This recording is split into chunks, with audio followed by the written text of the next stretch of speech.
Hi, everyone, and welcome back to the Hashira Half Hour. I am here and I am ready for our boy. Things are going to get flashy indeed. I'm your host today, Emily, and as always, I'm joined by Bryan and Hannah. What is up, folks? It is me. I am the Flash in Flashy. So let's get into today's episode because we've got some ish going on. Hey everyone. I just flashily bought some Demon Slayer manga yesterday because of Barnes & Noble's flashy sale, since we're going on that theme right now. I just saw that TikTok. I need to go. They never do this, guys. They literally, I don't even know the last time that they did this. So wild. Oh, I'm Hannah, by the way. Did I say my name? Oh,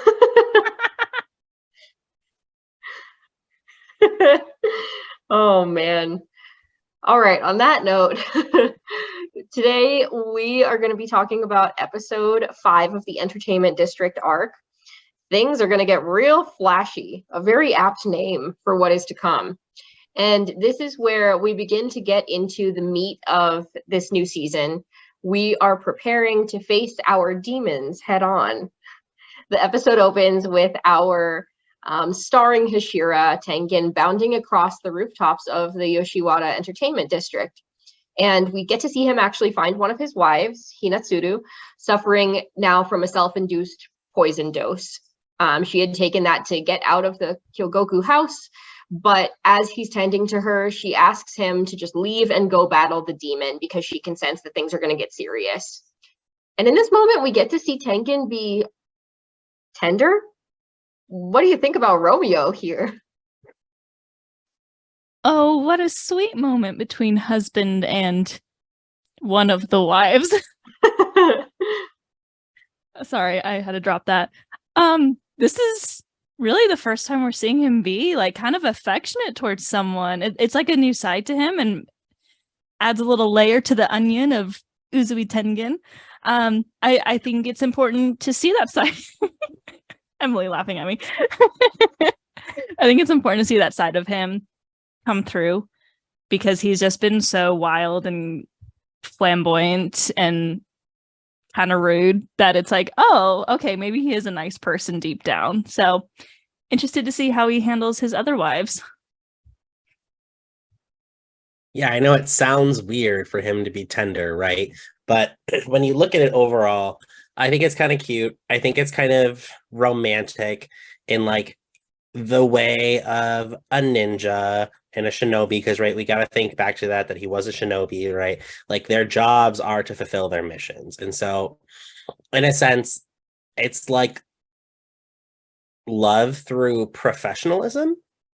And I think go her, right? She's like, go do your job, baby. I'll be all right. Love it. Hannah, I'm particularly drawn to your onion reference here. I'm imagining Tengen as Shrek now, and that's just where I'm at. So that might be for another time, but as they see, Hashiras are like onions. We do the Hannah in particular. I'm going to call you out a little bit here, but all the time doing those which character am I? And it's the little filter on TikTok. But I'm imagining Tengen doing one, and it's which Shrek character am I? Ogres are like onions. Okay. Oh, all right. That's enough. That's enough. I'm not sticking to the script here. Oh man. Absolutely. It is it feels a little wrong to see him be so tender because it is absolutely not what we've seen. This guy is definitely flashy, but a little rough around the edges so far too in his interactions. And this, I think, humanizes him a little bit more, even though there's still something a little bit funny and off, even in the context of this world, with the 3 wives thing that he has going on, which is good for him. Good for him. Maybe we're seeing right now how this guy can bag 3 beautiful women. So nice to see him be serious, I think, for a minute and to be tender. So he does listen to her. He takes off, brandishing his blades, and uses sound breathing, first form, roar, which unleashes a huge shockwave.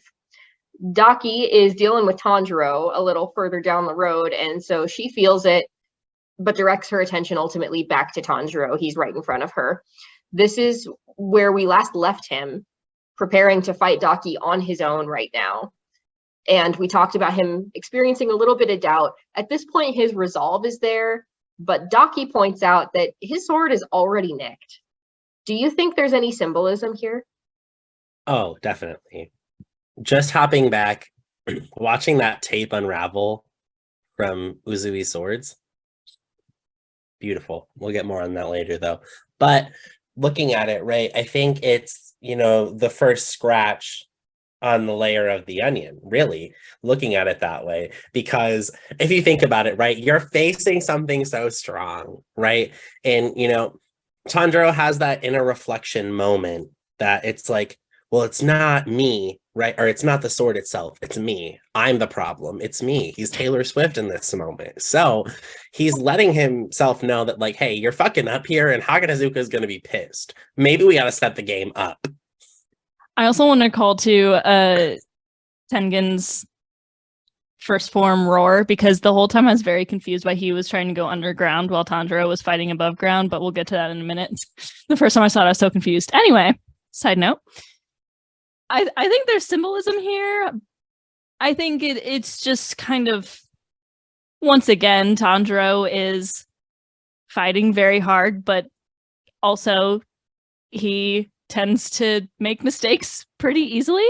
However, I will say that he is now facing a stronger foe with a very similar power to Rui, and he's only nicked it. He hasn't broken it in half. So symbolism here is that he's stronger, but he's fighting a stronger foe, and yet he still is able to just nick it and not break it in half. So we're getting somewhere, right? I think that, it's the symbolism of his character. It's who he is. It's the things don't come easy to him, but he won't stop fighting no matter what happens. He could literally have 6 broken ribs and 2 broken legs, and he would keep fighting if he could. Not to do that whole annoying plot armor joke, but No, it's true. And I think that's a good call, that we've definitely seen him snap the sword before. So this is a drastic improvement from other things that we've seen.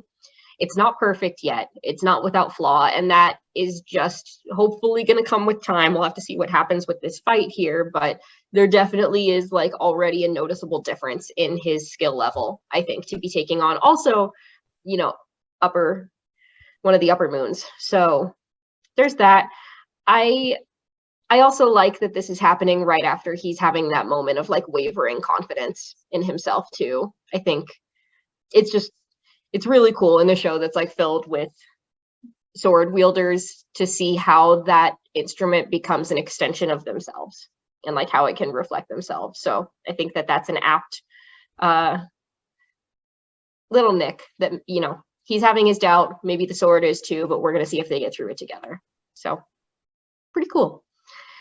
Symbolism aside, Tanjiro prepares now to use the Hinokami Kagura move, and we have not seen this in a while because it greatly fatigues him to perform it. He commits to it, cries out in memory of my boy, Rengoku, to set his heart ablaze, and he bravely charges towards her, narrowly missing. What are your thoughts? I tear up. I love the fact that this show, like, it introduced this character and then killed them off so quickly, like within the span of 2.5 hours. I feel like a lot of shows and a lot of movies that do that, you feel nothing, and that character is a drop in the bucket of the story. They just show up, they do something, and then they're gone. But with Rengoku, it's so different. Like, first of all, the development of him in those 2.5 hours had everyone loving him and crying because he died. But what I really, really love to see is that effect that he has on Tanjiro. We talk a lot about Tanjiro's effect on the people around him, but we we don't see the effect that other people have on him a ton because we're so focused on him being the good kid. So to see that it's really his words, it's Rengoku's words, Set Your Heart Ablaze, that are pushing him forward. Because like you said, Emily, he just had this moment of, kind of not believing in himself, second guessing if he could do it.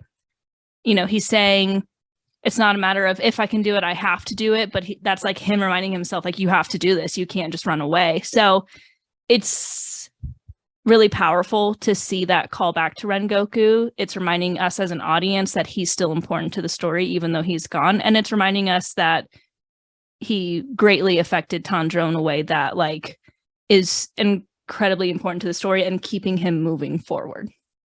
Yeah, I think with Rengoku being kind of Tanjiro's initial torch, right? And I think, Hannah, you made a really great call out there about how the effect of Tanjiro on others. I think that Rengoku was only an amplifier for Tanjiro, because at this point now, right, his fire in his heart is so much greater because he's taking on the will of Rengoku at this point.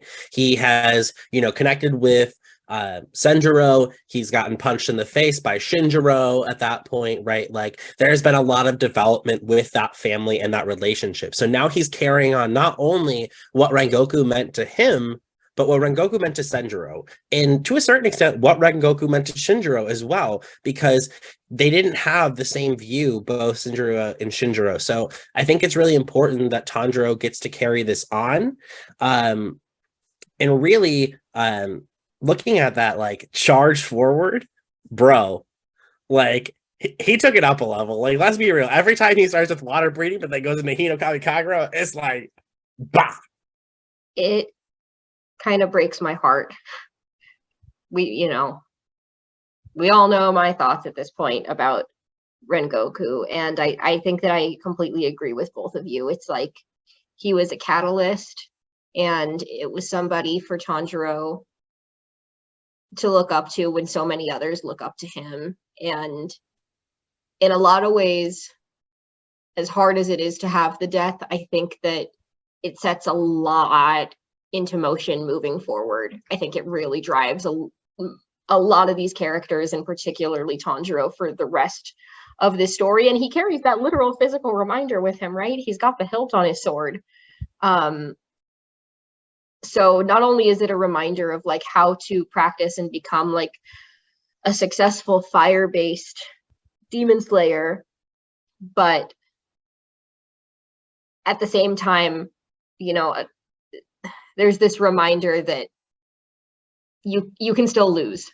You can be as strong as somebody like Rengoku, and you could still potentially not stand a chance against these demons. And so I think that reminder of their humanity is something that's like beautiful to him, but that also probably terrifies him, at least right now. We've talked about that. So all he can do is keep setting his heart ablaze, be brave, charge forward, and face your demons head on.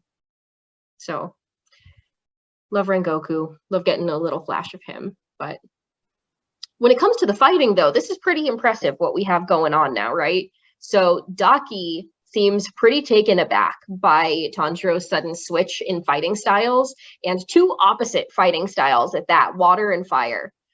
The fire itself takes a toll on Tanjiro in this move, who reflects back on time that he spent at the Butterfly Mansion, and he recalls needing to raise his internal temperature in order for the Hinokami Kagura to take full effect. What do you think about him forcibly giving himself essentially what's a fever to be able to fight? I mean, it makes sense. I think in this universe that like we're seeing, I think it is important to call out that he kind of talked about his body not being made for water breathing. So I get this feeling that maybe like this kind of feverish temperature is actually more of just his natural temperature. We talk a lot about how he's a child born of fire or coal, so like everything about him is just like fire related. And it's showing when he's like, I'm not made for water breathing. Like, that's not compatible with my body. So maybe this is just him getting his body temperature to what it should be. it's just different from the average human being. Maybe. I don't know. Or he's just fighting with a fever all the time, which no wonder he's always breathing heavy then. Yeah, I think kind of tangential, kind of not. I think it's kind of interesting that Tanjiro is fighting while, you could call him sick to a certain extent, right? I remember as a kid when I was playing sports, I was actually in state championships for hockey as a kid, and I had 102, 103 fever, and then my parents were like, "You're staying home," and I'm like, "Absolutely not." I ended up winning state, playing all 4 games as the only goalie on the team with 102 fever. So, I think to a certain extent, when there's that much pressure on your body, I think you go into this overdrive mode. Obviously, Tanjiro feels the results of it, right? We've seen that before when he literally collapsed in front of Rui. But I think that internal temperature raise is quite literally him setting his heart ablaze. And also him putting himself in that mode where the pressure's on. And, maybe Tanjiro has ADHD, okay? Maybe he needs that pressure in front of him to push him forward. And you know what? We stand a neurodivergent boy, okay? Listen, he definitely has ADHD, and I have so many arguments for that. I think this is extraordinarily tangential, but I think a lot more of us have a lot of these things than we've probably been diagnosed with. Not here to self-diagnose, but something's wrong with us. And that's a generational comment, so who knows? But I think that you're right. I think that our boy is no exception to that rule. And I like both of your points. It's on the flip side, I was somebody who could keep going, but then when my body did get that fever, that was it. That was I'm done. I can't even imagine getting out of this bed, let alone fighting a demon in sword-based combat. Absolutely not. So and that was something that I think I had forgotten until I rewatched this, was that he was essentially doing that. And maybe it does feel a little bit more natural for him, and that is closer to his natural state than what it might be for us. However, it's still new to him, so I imagine is still taking a toll, and we'll have to see. We'll have to see if he's able to pull it off, and it may be that practice makes perfect with this one. So in this moment, though, he does successfully pull off the Hinokami Kagura, and he surprises us with a new move in conjunction with it. Just when we think that Daki has him, he disappears and then reappears above her, going for the opening thread. However, she does react in time and dodges his attack. This is still a really cool move. And then, unfortunately, the toll of the Hinokami Kagura hits him fully at this point, and he collapses. But he's not ready to give up yet. Will our boy ever learn? Probably not. I mean, drive directly into a brick wall and then do it again because you need to go through it, right? I think that, first off, Fake Rainbow, I was also listening to it in the car, as well as trying to watch it when I got home. And I think when I heard Fake Rainbow, I really liked the way that they pulled off that sound design. I think that whoosh was so almost ominous to a certain extent, but also very quick. And I thought that was a really cool choice. But I don't think Tanjiro is ever going to get the point that maybe you should stop yelling your moves out loud. I don't think that. I think that just goes for every MC though. You got Midoriya yelling random state smash. It's never going to happen, and it's an unfortunate trope, which would make a lot of anime battles a lot shorter. That's true. Yeah, I think it is an anime thing to shout your moves. It's they can't do it without shouting it, literally. It's 100%. The reverse of American cartoon villain, where they're I have you now, let me tell you my entire plan. Oh my gosh. No, Tanjiro will never learn. Let's be real here. We're talking about Tanjiro. He has a very, very powerful speech during this too about wanting to stop the, just like this generational trauma that's pretty much happening. He won't let people lose their loved ones anymore. And it shows like all of these characters that we've met and like signifying that they've all lost people, you know, because of these demons. And he seemingly is like literally saying to himself that he's taking on like all of that on his own shoulders. And it's like, Tanjiro, like, relax. But that's who he is. He wants to protect everyone, and he doesn't want people to experience the pain he's gone through, which, like, can you blame him? If I were like in his shoes, I would not want people to go through that pain either. Like, that must really, really suck. So no, he's never going to learn. I also want to call out that he did, I think, 3 different Hinokami Kagura forms in a row here, right after talking about the fact that he could only do 1 at a time before. So more growth for our boy. Snaps for him. Snaps for Tanjiro all the way. Yeah, I think honestly, any of our dynamic trio here, any of them learning is probably a shot in the dark. But we can hope. We can hope that they learn inadvertently, right? And that either they get better, or they get, I hesitate to say smarter, but they learn their limits. Let's say that. Let's say that they safely learn their limits, that they are able to effectively protect those around them and live up to everything that Tanjiro described in his speech. That's the goal, but they got to take care of themselves first a little bit. So Tanjiro's fighting, he's kicking ass. Meanwhile, back at the Ogimoto house, a girl there starts screaming about a monster boar, and we know what that means. Here comes the comic relief. Our favorite idiot is back and on the prowl for the demon we saw him begin to sense a little earlier. It's really nice to get to see Inosuke again here. It definitely lightens the mood immediately. And he starts slicing through, he's like jumping through the floors, slicing through walls, and then he finally finds a hole in the ground that he believes leads to the demon's lair. He then proceeds to dislocate all of his joints so that he can use the demon's path as an underground slip and slide.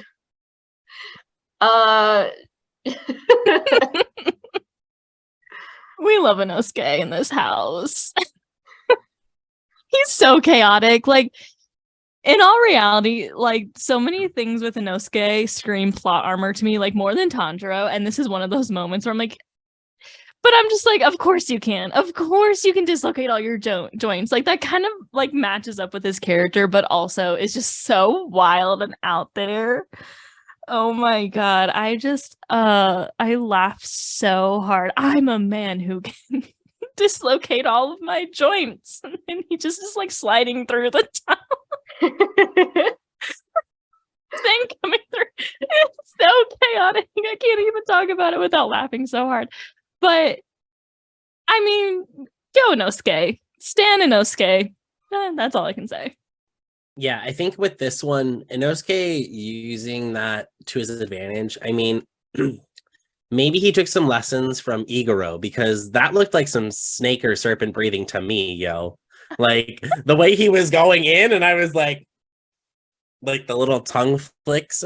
I'm sure that he was doing that on the inside. You just couldn't see it through the pore mask. But I think it's kind of cool, right? I think animalistic, he has like the one form that we talked about a while back, that beast breathing sensory overload. No, that's me, sensory overload. Sensory awareness is what I think it is.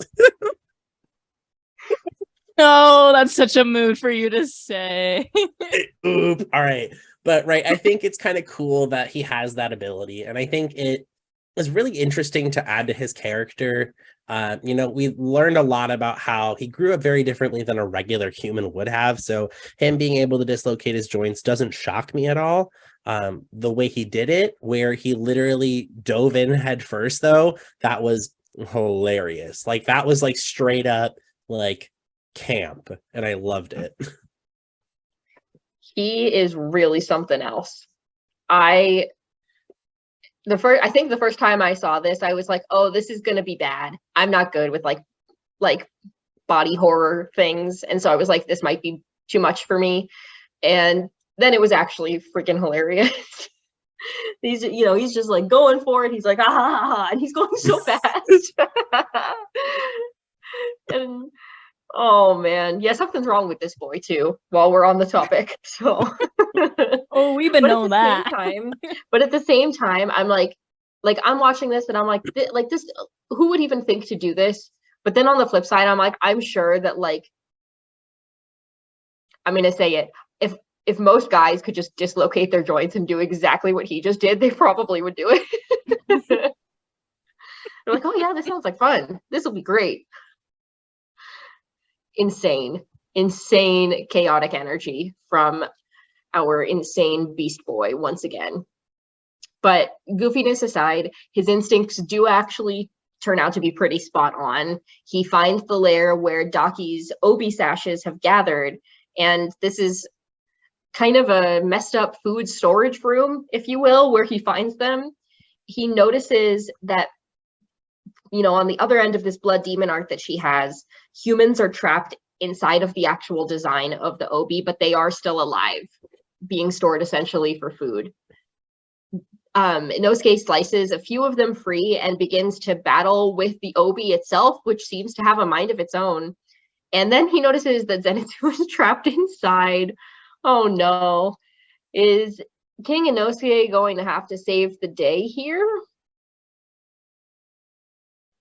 Kind of. I mean, I think this is kind of, well, he faced the spider demon father, so I wouldn't say it's his first solo battle, but I do think it's kind of interesting now that he's leveled up a little bit, because you get to see his thought process a little more. You start to see that, okay, like he's actively thinking about like kind of what's going on with this demon, right? And you kind of see that if, you know, he just keeps slashing at it, it's never going to end, right? So he kind of has like a critical thinking process now too, which I think, you know, not smarter, but has found a similarity in the pattern of fighting demons. And I think that's what's important here, is that Inosuke is never going to gain common sense. We have to accept that here, but he will gain like knowledge of errors and knowledge of repeating those errors. And I think that could be said for something, right?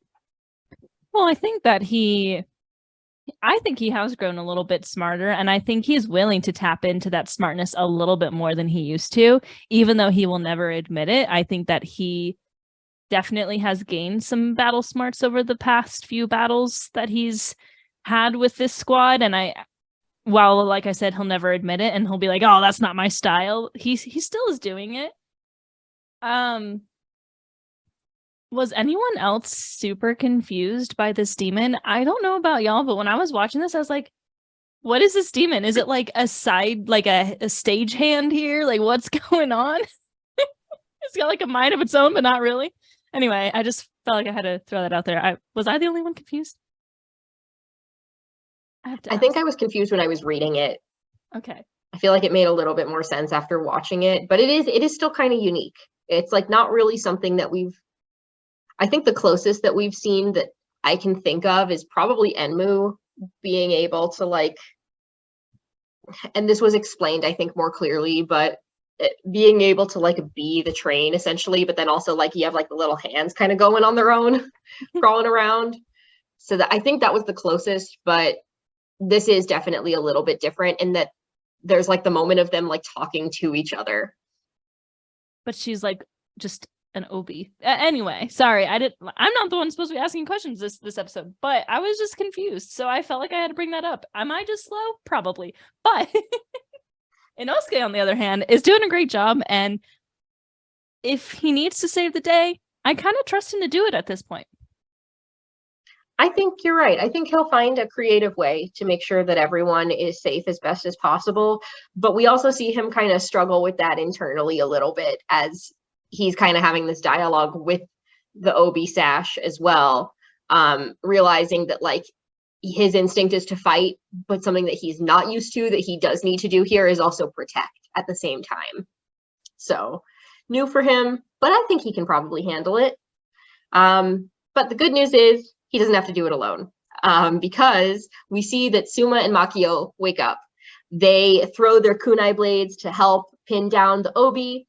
They've gotten out of the Obi trap, and this is one of our first regular impressions, one of the first times we've seen them, you know, in the actual scene, Tengen's two other wives. And we get a quick flashback here to an earlier time with the three wives and Tengen. And in this moment, in this flashback, he tells them to always look out for themselves and to come back to him alive. This goes against all the teachings of the shinobi. Honestly, a lot of what we've already talked about in this episode, and against the teachings of the Demon Slayer Corps. What do you think of his version of this philosophy? I think it's tapping into that softer side that we were talking about earlier this episode. I think that if he really was that kind of wild, flamboyant, broody man, then, you know, he wouldn't really care that much about his wives, especially since it seems like this is kind of like an arranged marriage from being a shinobi. I think they talked about that in the Taisho period at the end of last episode, was that like they were arranged. There didn't seem to be like romance, but he definitely cares about them enough to say, forget all of your upbringing and forget everything about the job that I do now and take care of yourself first. I think that it can definitely be hard in their line of work to do that, but I think that it's an interesting take, but important, because at the end of the day, you're going to save more people if you can have some of that life preservation on yourself to be like, hey, the longer I live, the more people I can save. Something to be said about that. I mean, as they say, those who break the rules are scum. That's true. But those who abandon our friends are worse than scum. And that's exactly what Tengen's applying here. He's saying, like, hey, we're in this together, right? Like, come back to me every day. And so, yeah, breaking the rules of either the Demon Slayer world or the Shinobi world of like, hey, finish your job, finish your mission, come back to the world around you, because that world around you needs you as much as, you know, the professionalism side of it needs you as well. And I think that's really what's going on here, is that Tengen is trying to show them how to implement still completing the mission to the fullest while also being able to retain some of their humanity. And I think that's really important when you're looking at this in the context of the Demon Slayer world, right? I think we see very quickly how if someone becomes a demon, they lose that humanity. So I think this is one of Tengen's ways to shelter them from that, you know, harsh reality. Yeah, absolutely. And I think to a certain extent, maybe, I mean, I'm forgetting like canonically exactly how old he is, but we know that he's got like age as a factor against like the three boys that he's with right now. Tengen? And yeah. He's 23. 23. Okay, and they're 15. So yep.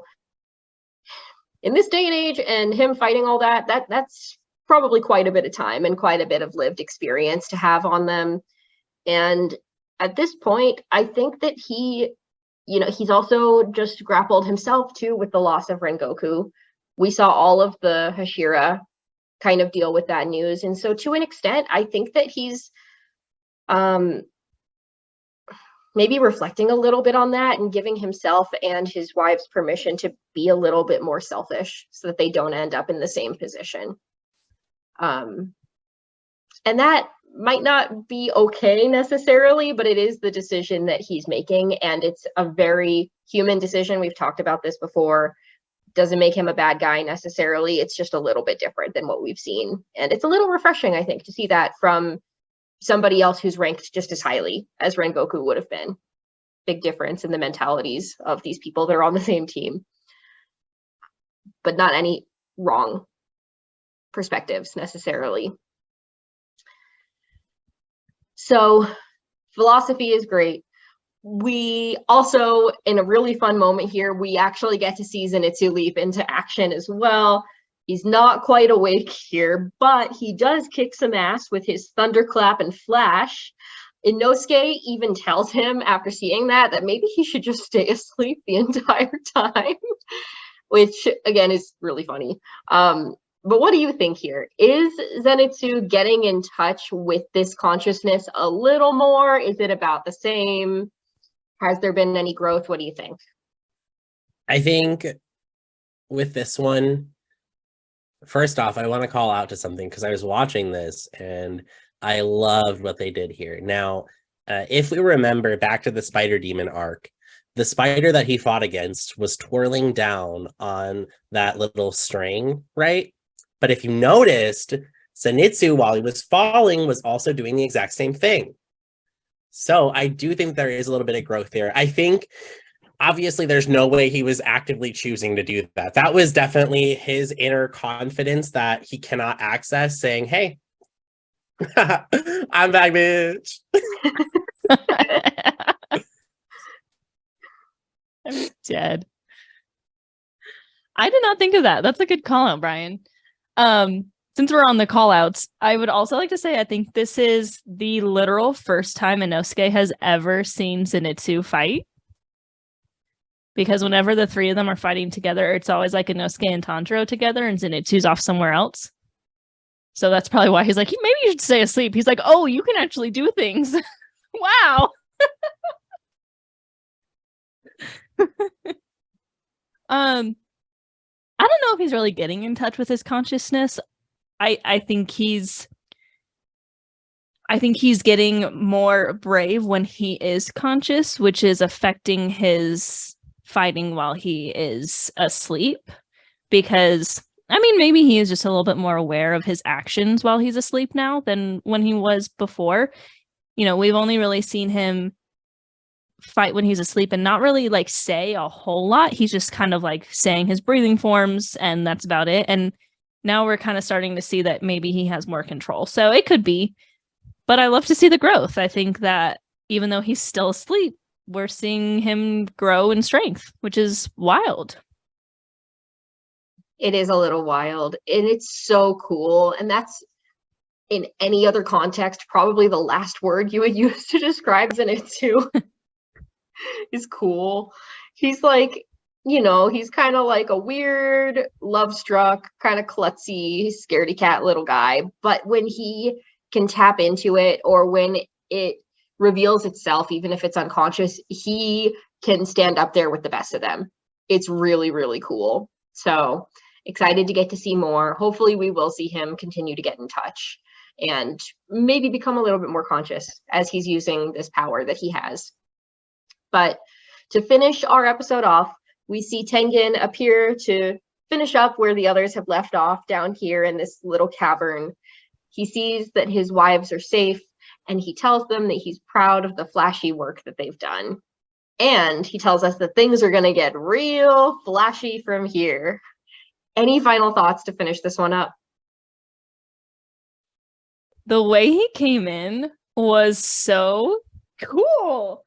I loved the music, the sound design, the way that like we saw his silhouette while the dust cleared, and the OB demons just kind of like someone just got here. And then immediately before he starts moving, this presence, it's a Hashira, and then done. Just like such quick work.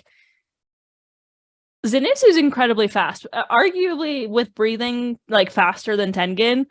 And yet he just took care of this OB demon without a second thought. So definitely excited to see kind of what his fighting style and his power is as we progress through this arc.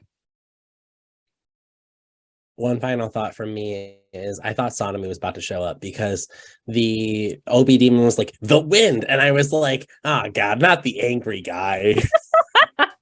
When did he show up? I was like, I thought we were getting different white-haired angry guy. You broke him. Oh no. Oh no, Bryan. He's turning red. Hinokami Kakura. God. Any other final thoughts? Did we lose any at the end there? No? Okay. Cool. Then let's take a minute to go ahead and talk about our favorite moments. I'll go first. Something that I really loved in this episode that we haven't touched on yet is that when Daki pointed out Tanjiro's nicked blade, she said like, oh, your swordsmith must be really subpar. And he defended him right away, even though the blade was actually chipped. And I just thought that that was so pure and sweet, but I'm also like, maybe now is not the time to get into it with this demon about like defending your swordsmith. But he is like, I'm about honor and you will not talk about Haganazuka that way because he is a good swordsmith. It was just really pure, if not the most ideal timing maybe for Tanjiro. But it's like focus, ADHD Tanjiro. Focus. Also, honor. I got Bryan on that one. That was my best Zuko voice.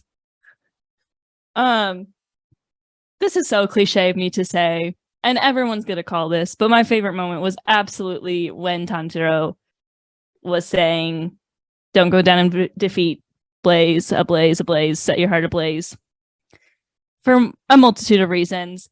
Like I touched on earlier this episode, I think that's just a powerful moment for him as a character. It's a powerful moment for us as an audience. I think "set your heart ablaze" is just such a good statement for us to use in our everyday life, to go beyond and but also plus ultra. Plus ultra, "set your heart ablaze" is better. Sorry, My Hero fans. I love My Hero. I was just telling Bryan about how this season slaps. Anyway, side tangent. The other big reason why this moment is now my favorite moment is it actually kind of brought a tear to my eye when I watched it, because it was the first time that I watched it since we saw his voice actor say it live on stage, and it just brought back the memories. That was almost a month ago already, and just like hearing him say it in the show in like that capacity, and just like remembering hearing it live was really special to me. And also I feel like he gave it more effort at the show. So he's cool. He's cool. Yeah, I think my favorite moment of this one, I kind of did already talk about it, but I think it was Zenitsu twirling down. It came to a very close tie for me, but I think that was just so cool and such a well-placed like item, because it was such like a creep factor for him last time. And like we all talked about how that scared the shit out of us. And now to see our protagonist kind of reveling in that. And I thought that was really cool. One other thing I thought was super fun was watching Tengen's blades unravel. That was just very well done as well. Just like he like almost like cocked the blades a little bit behind himself and they all just fell off. And I was like, I don't think that's how physics works, but sure. Flashy. I was gonna say this episode is very flashy. Everything that happens, flashy. Flashy. All very good moments that we've picked. I would like to give a quick small shout out to one little bonus moment. Very quick thing. I don't think they really even drew any attention to it. But in the last moments where Tengen is reunited with his wives and they start crying, can we talk about this for a second? Oh my god. His like big derpy eyes. Oh no. What? And there was like they're like crying because they're so happy, and he's just like, okay. Dead. Oh man. I love anime. Me too. I love when they draw them ugly. I think there's nothing like funnier to me than just like the bad illustrations. Demon Slayer does that so much too. So many just silly little doodles. I'm dead. Oh man, so much good stuff. This was a very balanced episode of like some very serious, heartwarming moments and then some really ridiculous comedy. And I think that it toes that line very, very well. But that's about all the time that we have for today. So we will see you again soon for our next episode. We hope that you enjoyed today's show. And of course, don't forget to follow us on TikTok and Instagram. We're at Hashira Half Hour. And of course, don't forget to also hit us up on Twitter at Hashira Half if you have any thoughts, questions, outbursts, Shrek references, whatever you want. Thanks for tuning in, and we'll see you next week. Umai. Umai.